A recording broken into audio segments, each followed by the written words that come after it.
I want to thank everyone for being here today. Just want to go back on a timeline of how we got here. Several months ago, during a subcommittee hearing of Oversight, there was a motion made by Democrat member Summer Lee to subpoena the certain documents. Then the motion was amended by Scott Perry to include subpoenas for various names. I think there were 8 names originally, including Bill and Hillary Clinton. Everyone that was included in that subpoena has already either been interviewed by the Oversight Committee or sent in a statement that they had never met Epstein and had no knowledge of the investigation, except the Clintons. We worked for 6 months to get the Clintons to come in, and then they acted like they were going to come in, and then they didn't show up. And obviously we moved to hold the Clintons in contempt. And I think one thing that surprised the Clintons, they assumed the Democrats on the committee would vote in a partisan manner and not vote to hold the Clintons in contempt.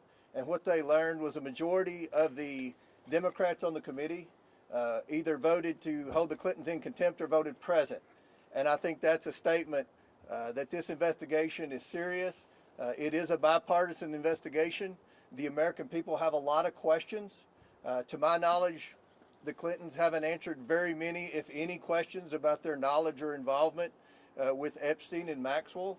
Again, no one's accusing at this moment the Clintons of any wrongdoing. They're going to have due process. But we have a lot of questions, and the purpose of the whole investigation is to try to understand many things about Epstein. How did he accumulate so much wealth? How was he able to surround himself with some of the most powerful men in the world? Was he an asset for our government or any other government? These are the questions that we're going to ask over the next 2 days, and hopefully we'll be able to get some answers. And as always, we're going to release the transcripts. We're going to release the video as soon as everyone has approved it. The normal process in a deposition is the attorneys would have the opportunity to review the transcript and review the video to make sure that there are no errors. And this is going to be a long video because this is going to be a long deposition. Today will be a long deposition, I would assume, and tomorrow will be an even longer deposition.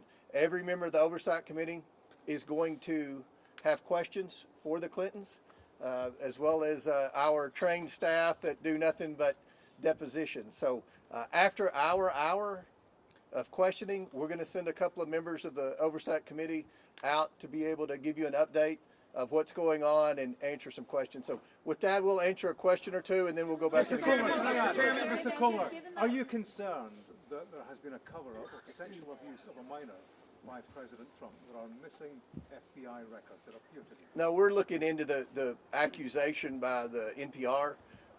We don't know the answer to that. We know what the administration says. We're still looking to get a definitive answer on that. But look, let's just be realistic here. If you go by a lot of what the Democrats have said, you had Jasmine Crockett accused Lee Zeldin of taking donations from Jeffrey Epstein. It was the wrong Jeffrey Epstein. We've had Ro Khanna sit on the floor and name names of people that he thought were involved in Epstein that weren't even involved. So, sometimes the Democrats on the committee aren't the best. Go ahead, Chad. Yeah. What about the idea, though, that I understand you say that this is different with some of the members or some of the people who were subpoenaed who didn't have a direct contact. But some folks have said it seems like the Clintons are basically on trial here versus people who know more about the what was going on with Maxwell, what was going on with Epstein, and that this is really kind of dragging them through the mud when there are other witnesses. Let's address that, Chad. The Democrats voted to subpoena the Clintons. The Democrats voted with the Republicans to hold the Clintons in contempt. So the Democrats have just as many questions for the Clintons as the Republicans. So this isn't a partisan witch hunt. This was a motion, a bipartisan motion supported by the Democrats to bring the Clintons in. So I don't think it's any type of being unfair in any way to the Clintons.